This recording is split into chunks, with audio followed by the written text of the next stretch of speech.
Welcome, everyone, to Awesome Truth, a wrestling book club. I'm your host, Steve Semino, and with me, as always, is my co-host, Walt Schwenk. Hey, Walters. Hello, Steven. How's it going? My friend, it is going very well. We are back on Awesome Truth, and today we are doing another watch-along, Walt. And it's a very specific, very interesting watch-along, I would say. It ties into current events neatly and also not at all, but I think we wanted to talk about it because frankly we were trying to think of something to do on the way to WrestleMania, and given what just happened at a limb champ, I think it's time to revisit the previous time that John Cena and Cody Rhodes went one-on-one. Yeah, it's episode 201, so back to our normal bullshit. And this is 15-minute watch along. and this is some normal blast bullshit. No, but this is good because obviously the WWE Network is a historical archive of all the previous matches, and wrestling is very circular, and it's time is a circle, and now we're seeing a match that we got over pretty much 10 years ago at this point. Yeah, almost 10 years on the nose. It was April 6th, 2015. It was a Monday Night Raw, and it's Cena Stardust. So it's not Cody Rhodes as Cody Rhodes, obviously, but it's still the man himself. Yeah, and the roles have reversed a little bit. It's just John Cena's in weird makeup and being androgynous now. Just from a face heel perspective, we flipped the script, but there's also that too. And we'll talk more about that as we do the watch along and sort of at the end probably too, because obviously there's much to discuss on Cena versus Stardust. But if you want to watch along, which is very hard to do, I mean, in terms of at least going to Peacock and finding this match, but if you want to, we certainly welcome it. As we said, it's Monday Night Raw. It's April 6th, 2015. So Walt, what season do you think that is? Monday Night Raw. If it started in 93 and it's 2015, it's season 500. I don't know. Season 500, episode 36. Who knows? We will not even dare to figure that out. But of course, this match is also available on the internet. So if you want to use the internet, that's very much easier way to watch. Just Google it and you'll probably find it. And what are we starting at? What's like the little what's the little moment here we can point people towards? He's talking. Yeah, he's talking a lot. So he's doing. So this is the first. Just for a little bit of context, this is also the first John Cena U.S. title open challenge that he kind of enacted when he beat Rusev for the U.S. title that year at Mania, and then he's just trying to make the U.S. title super relevant by just doing these open challenges. So this is him kind of establishing the open challenge, and I think he says something to the effect of step up or step on or step off. Which is arguably the beginning of sort of the Cena revitalization tour. That took it wasn't instantaneous, but I mean these matches did make people go, oh, John Cena is interesting again a little bit. Yeah, I mean, I think his work rate was slightly better during this time. He wasn't just clogging up the top of the card too, which was, I think, refreshing as well, that he was having mid-card matches with random people, including Stardust, who nobody really liked at this point. Yeah, and I don't remember much of it, but I do remember this match, so I remember it. The reason I think we wanted to do it is because it is, like you said, it is weirdly historical for a few reasons in terms of its relevance, and also obviously because of what's to come in a month or so. But yeah, it does. It matters, and I do recall it not being a total throwaway. Like there's some stuff going on. Yeah. So I'm going to press play on whatever time code this would be. We'll try and orient you as we go along here, but here we go. Well, press play in 3, 2, 1. Wrestling. So all right, the Cena's in the ring with his U.S. title shirt, looking like super Cena-y. Yeah. Looking huge too. Like now, I'm so used to seeing old man Cena that seeing jacked as hell Cena is always interesting. Yeah, I mean the merch game is still hitting at 1,000%. Aggressively teal and yellow, and the colors are just popping. Yeah. Also slightly patriotic because he has the U.S. title. He's sure. Yeah. Not leaning into it too hard, but notable that it is the U.S. title for sure. Yeah. And doing a variation of the Vince, ruthless aggression speech too. Come get it, brass ring. Except at this point, it is John Cena's brass ring. Yes. And the whole idea of this is, like you said, anyone who wants to can, in theory, come out. Like the Kevin Owens eventually comes out and does this, Yeah, which is the that's Kevin Owens true. debut, which is great, which is probably the most historic of these matches. But they're just decent little mid card matches. I remember And 10 minutes. also the fact that Stardust got this first spot is a little interesting, but Yep, there's wonder Stardust. why. There's Cody Wow, this feels like a lifetime ago. wearing like some real anime style shit. Some real Yeah. like some not even anime, like some weird like Marvel vs. Capcom style clothes. It looks like Colossus or Mr. Sinister. Sorry, Yeah, he does look like Mr. Sinister. That must be what he's going for, Mr. Sinister, right? he has to be. Which is very esoteric in terms of your comic book character dress up. But I would say a lot of casuals know Mr. Sinister. Clearly a fan of X-Men, the animated series from the '90s. Sure. Or the reboot that had Mr. Sinister in it as well, I believe. That's true. Yeah. So there's Cody. I mean, it's almost insane. We're the 1,000th people to say this, but to see where he is now from this is remarkable. You know, because this was the one of the like most notable versions of like an idea that seemed great on paper, and you put a good talent behind it, and still it just totally falls on its face. Yeah. Right. Wow. Everyone liked Cody, and you're like, oh, and the stuff with with Dustin was so good, and then all of a sudden there's this, and you're like, oh, sure, I guess this could work, and it just did not. You can't say that he didn't try here. Yeah. He was really in character for all this. I mean, like, I know it's over the top as hell, but like, he tried.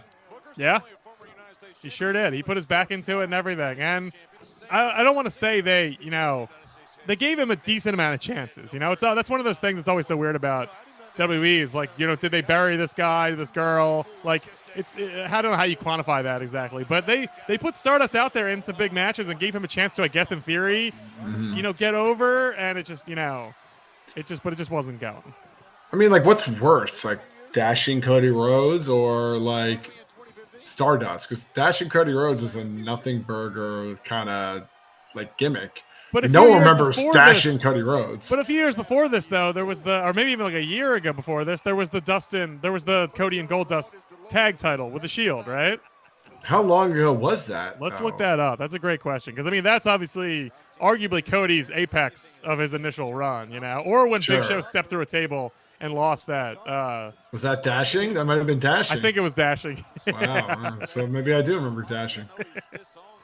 Cody and the Shield. It was 2013. It looks like. Battlegrounds, right? So yeah, late. I believe so. Yeah. So that looks like it was 2013. That makes sense. That was like the height of the Authority, right? Yeah, I believe so. But yeah, that was only a few years beforehand, and like that was obviously a Goldust rehabilitation tour, and Cody getting to do something very notable. Like it's just, and then 2 years later, here we are. He's in makeup. Yeah. And I'm sure when they were like, "Hey, we have this idea for Stardust," it's like a short-term thing. Don't worry about it. And then just once you fall into that pit, it's like, "Oh, I can't get out of this. Oh crap." Yep. And like as much as we all like Goldust now and Dustin Rhodes and like how that sort of worked out, it is a little bit retcon because like the ceiling on that is always going to be low. Like you might last for 20 years, but you're not winning the world title in that sort of getup. That's just not a thing that's happening. Like you can fight for the IC title, you can become a interesting heel, but I don't think or an interesting face, I suppose. But I think it does. At a certain point, you're sort of stuck.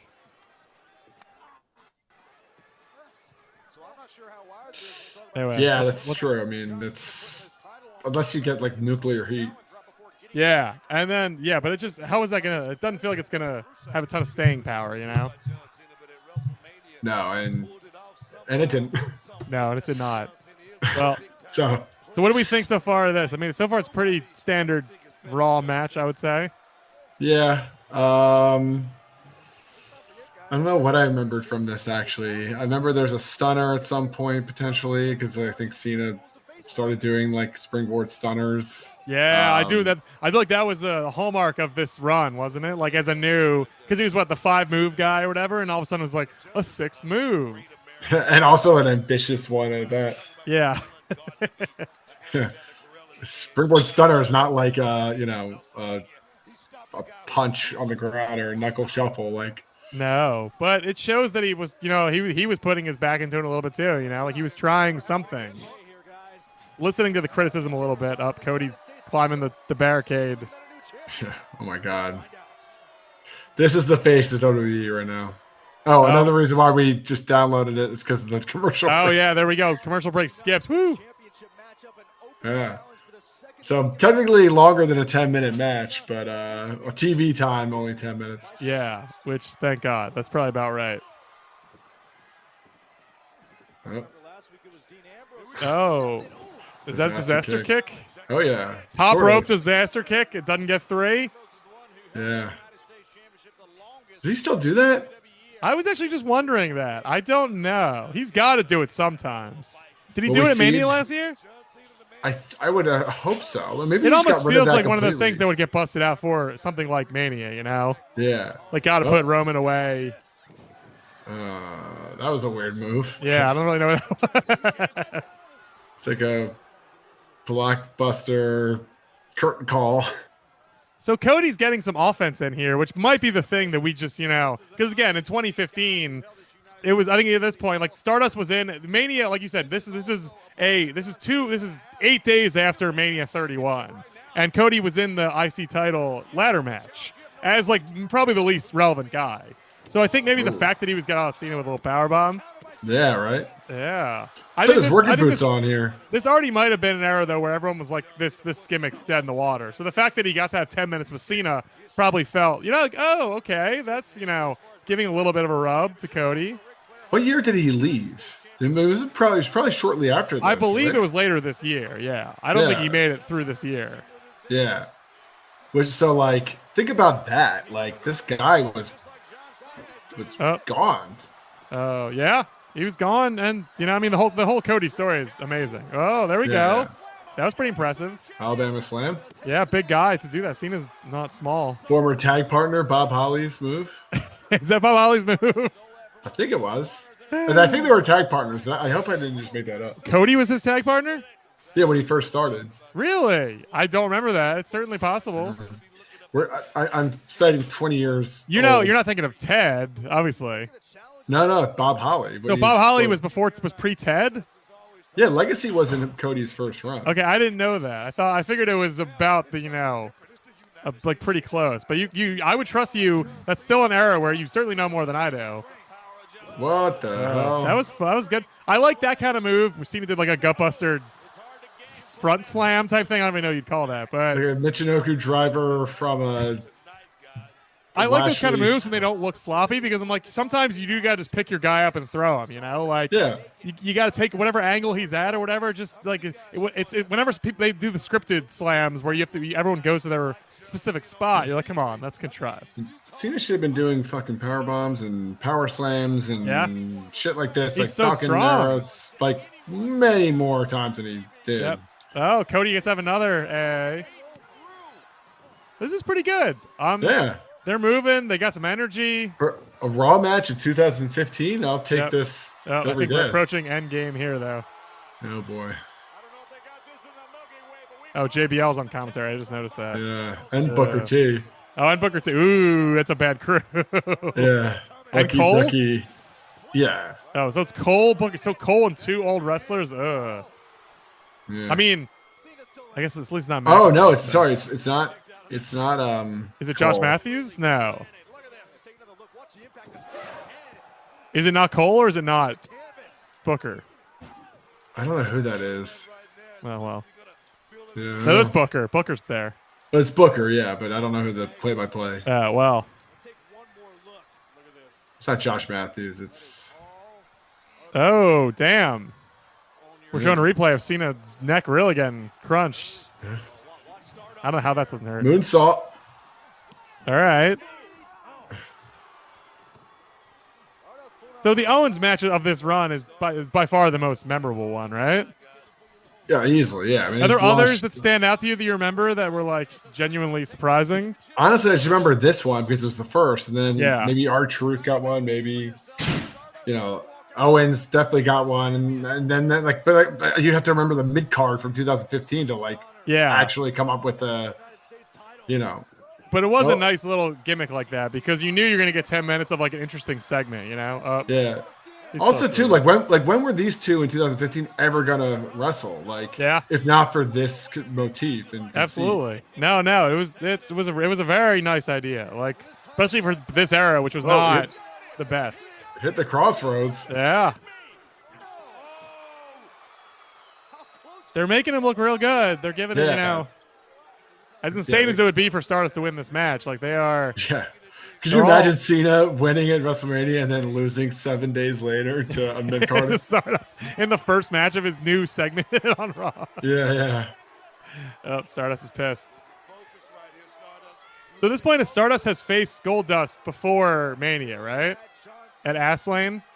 Yeah. They just completely nerfed They did that. like an Astlane match where I think the idea was they build to like a rematch at Mania in theory. Oh, And oh, there it and is. springboard stunner. And that's the setup to the AA, yeah. See, but I like the quick movement though. He's like, I got to get this over with, you know? Yeah, it's frisky. Yeah. That was very good. Huh? Great Raw match. I mean, this is going to be nothing what we see in a few months, but Yeah, well, I mean, we'll see. We should talk about that obviously because what do you as we're wrapping up here with watching the literal match itself? What did you think of the turn? I mean, the execution of the turn, I think, is fine. I think just what it means at a larger scale, I think is obviously much more important. I'm gonna fade this out, by the way, so Yeah, please do. Match is over. Good job I wrestling. hear myself think about. Yeah, and we're done.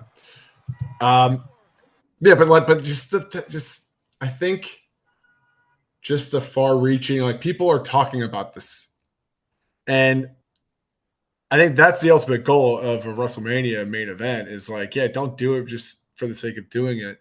Like, make it feel bigger than the event itself. And I think, it's nice that Jay had his moment with Mania and like Punk and Reigns and Rollins and they're all in this main event scene together. So, but like we kind of lost sight in the plot of like Cody and like the world championship. And this was the one thing where I'm like, I only care about this now. Yeah, which is good for your main event, like you said, and like especially given that the this had been rumored for a little while now, and the other outcome if it wasn't this, which I didn't even this didn't even cross my mind they were going to do this until it happened, but previously it was going to be like a face versus face, like a Warrior Hogan type thing, like Mm-hmm. two guys like I'm sure they would develop some fake animosity or whatever, but it would have been like how do you what's the build for that going to be for a month and a half, like probably not very good, probably not very interesting, certainly not going to get me to watch WrestleMania and any more than just like the knee jerk reason I'd watch it anyway, like not going to get me excited. So the fact that they did something interesting, and the fact that the way they've done with Dwayne, obviously 2 years in a row now, like it looks like they're totally off base. It looks like Dwayne is making a fool of himself, and everyone's getting tired of him again. This year was a little different because of the weird Netflix stuff, but it's just like, what are we doing here? Like, what is this guy's purpose?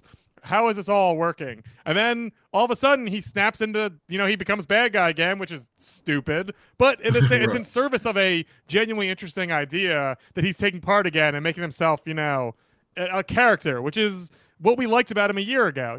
So it's so funny that we're back where we were again. Like when pressed, he snaps in action and does something fun and interesting. I just love though that The Rock, who wrestled for, I said this in text, I think, probably to you, but this guy wrestled 40 minutes last year and he still needs like a proxy battle. He needs like a proxy champion. And his Like, proxy champion is like another old man who's like 10 years yeah, younger than her, maybe. Like it's not like he got some spring chicken to be his guy on the behind the his guy out there fighting for him. yeah, but it's great though because of the shared history they all like Cena and The Rock have. Like last year, like The Rock completely clowned Cena in the main when he interfered. It's just like, and it's just obviously their like rivalry. It's like you have a lot to play off of with all this, which I find also interesting. It's also just The Rock doing the throat slit motion was pretty epic, I'd say. It was. It I was really like very, that. it was very over the top and aggressive and very, yeah, it was very silly, but I liked it. But that's their strengths. It's like, don't make like, yes, play into like this whole just just Shakespearean like drama, like those are the moments I'm never gonna forget. Is just like the throat slit and just all of the memeable stuff that like the internet clearly picked up on and has been running with since. Uh, and that's what you want from the biggest wrestling company in the world, is people that give a shit, who may or may not know about it on a weekly basis. And I mean, as much as that too, like it does something that I've been begging for on this show for so many years, and that you obviously like as well. Make your legends bad guys. Like it's such a good idea. Like don't let them just emasculate or whatever your current stars. Like make them come in and eat shit and be mean and be assholes and be interesting in that way. Like when they show up and shake hands and kiss babies and emasculate your actual heels who are there week to week, that's just so boring. And for so many years, that's all they did. So the idea that now Rock is bad and Cena's bad, and because they're both like hot, they're both the biggest stars in the company, trying to take them down, it suddenly seems like another Herculean task for Cody, And it's like that's so good. That's such a good use of your part timers, and it makes me so happy that that's a well they're going back to. Yeah, it's also just like the preciousness. It's like, yeah, make them bad guys. Like honestly, made them. It made whatever The Rock did last year more relevant. Like, what did Cena do last year? When he faced like Solo? Did he even face Solo? I think he just came out, didn't he? I don't remember. I didn't think he didn't do Exactly. anything. I think he honestly didn't. I think he truly just appeared, right? There are 2 nights of WrestleMania. He could have easily. Oh no. Did he? No, I'm he looking it didn't up right face now. We should know Theory. this, but I do not Did he know face this. Theory? Was that last year? I That have was no idea. that was H wouldn't have put Theory on, right? Oh, Last year was Mania XL, right? yeah. John Cena did not have a match. Great. Okay, cool. So Probably because he was probably doing movie stuff, He's probably being famous. right. But like The Rock and like had he not done the final boss thing, I probably would have wanted to forget what he did. And this just creates like so much more interesting anything. Like Yeah. so, It's as a it doesn't baseline. it doesn't make I mean I as far as I know, and you correct me if I'm wrong, I don't believe Cena's addressed it at all yet, right? I I think he's just posting pictures of the Joker on his Instagram, as far as I can tell. yeah. Right. They're Which is playing also this the so right stupid. Like, way. is he the Joker? Like, you're not the Joker. You Yeah. just did a bunch of wrestling moves to a guy you don't like. Like, you're not a Right. crazy. I don't think he's gonna show up. I'm pretty sure he'll show up and just be. I mean, I guess he'll have a new theme. Maybe that could be interesting. Maybe they'll Actually, I finally had that change the thought. theme. I had that thought. Like, what is he going to come out to? I mean, I would love a Hollywood rock style Cena theme now. Oh my god, yeah, That would be fun.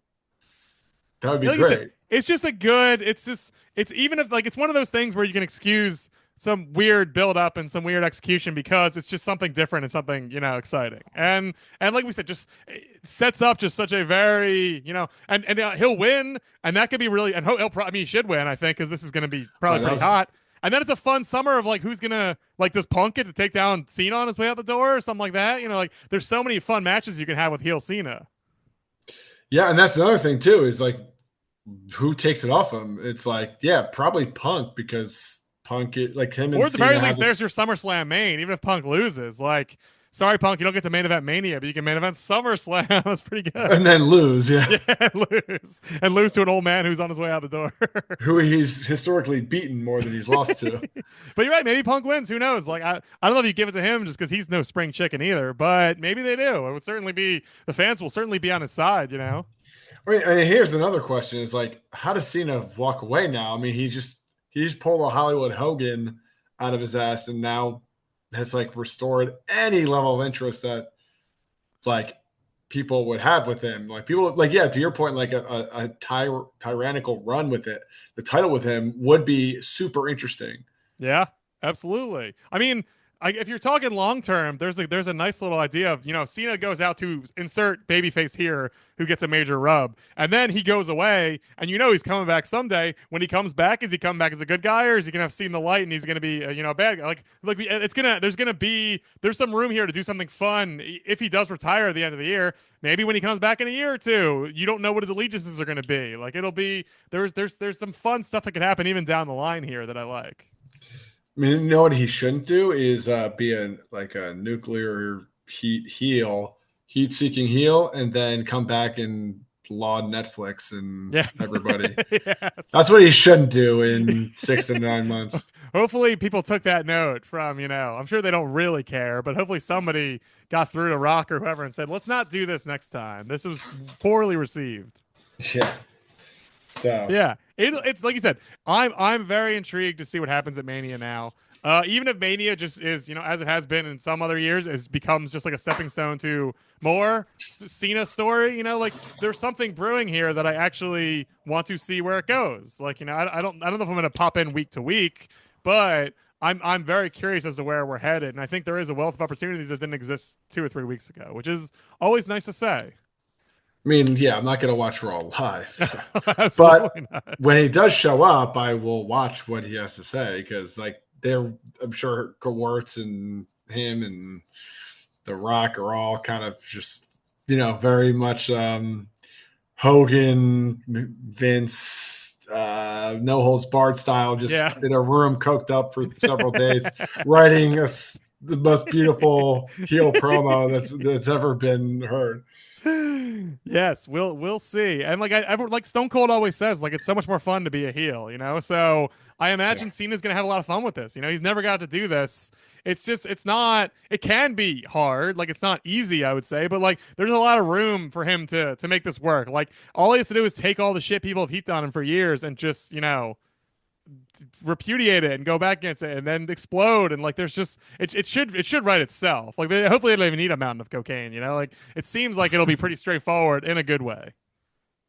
Yeah, I mean, there's so many different ways you can play this, which is what makes it super interesting too. Is sell out, years of like torment from fans Yeah. across the world, like you know, the And the the, good the one thing Rock. H one thing H is really good at, or has proven to be pretty certainly better than Vince at, is he'll allow like a storyline to communicate with another storyline on the show. It's not like everything is Yeah. so carefully siloed. So hopefully, as is happening, we'll get Roman's take and Seth's take and Mhm. Punk's take, and like they'll start laying the groundwork for what happens next. Because like Roman certainly should have an opinion. Like he has lots of issues with all of these people. So like Yeah. there's a lot of room here to like have something really sort of grow down the line. Yeah, and then how they interweave because they started to interweave everybody a little bit before all this, and now it's super ripe for them to just like create this like little ecosystem because now it's more balanced too. Whereas before it's a bunch of baby faces, and now you have that monster heel on the other side that everybody can like weave in and out of and make it feel like just more of a like the main event scene has ever been as like top heavy than it is right now. It feels Yeah. like. And like you said, and in a really good way, very logical too. Like it's not there's gonna be a lot of feuds that are gonna make a lot of sense. We're not, the good thing is we always should have this. We're not gonna be seeing whoever faced Kane at the April pay-per-view. Like Yeah. we're not gonna be seeing the instant downgrade, story over, move on to face some shitty heel or some shitty face. Like, no, there's gonna be ready-made people that are gonna make a lot of And, sense right away. and speaking of the match we just watched, guess who Cena lost his U.S. title to? I don't even remember. Who was it? Seth Rollins. Oh, was that what happened? Was it the John Stewart I match? think it was a John Stewart match. Oh my God. Well, there you go. Yeah, I mean, I don't know if maybe they'll reference that. Who knows? But that is, yeah. Seth, I'm sure will be on the list and maybe they'll call back thinking it happened 10 years ago. Right. But like the interconnectivity and the historicalness of all this. Like, yeah, like the fact that Cena was wrestling 10 years ago and Punk was around 15 years ago with him and the Shield 10 years ago, like Cody wrestled him 10 years ago Yeah. because they were just all in the same space. It's like, yeah, of course this is ripe to play around with. So Yeah, a lot of history and a lot of good stuff. So doesn't mean they're not going to drop the ball, but it could be fun. And like you said, it got us talking and it got us digging up this Raw match from a decade ago. So That's all good. It was not, and it was a good idea. Great idea on your part too to turn to this. I like it a lot. I mean, we could have just dug into the well of a limb James. We don't need to tell. Lim James in the past. We're on the road. We're on the road to WrestleMania now, right? Yeah, well, sorry that this was the logical choice for, and it was a Raw match, but not Yeah. too bad. No, it was good. It was very good. Well, if you want to hear more of us talking about Cody, Cena, any number of people that we talked about on the show, you can find our archives at awesometruth.libsyn.com. If you want to hear us talk about WrestleMania coming up and a bunch of other stuff, old and new episodes, you can subscribe to us on Apple Podcasts, Spotify, wherever podcasts are delivered. We are there. Well, good stuff. Good to get back to episode 201, like you said. Good to get back on the old watch along train and care a little bit about wrestling again. That's nice. Yep, back to our old regularly scheduled programming. Hope you all like it and appreciate it. Thank you all so much for listening. And remember, the truth will set you free.